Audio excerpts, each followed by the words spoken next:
Sio kama napenda kufanya kazi baa au kulala ghetto.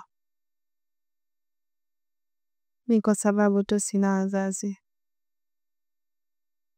Kama kweli unanipenda, naomba tuishi wote ili tujenge familia. Yule mwanamke umemwokota baa na mzazi wake hamna mtu yote ambaye unafahamu sasa. Hivyo leo wewe nimemkuta ule msichana wa watu akafa au mpa. Unampeleka wapi? Kuna kitu nahitaji nikwambie au kukushauri. Nina shida, ongea tu.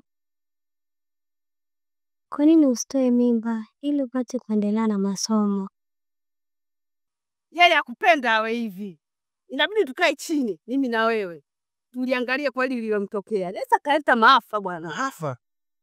Kama ni maafa, tayari binti yako ameshaleta ndani.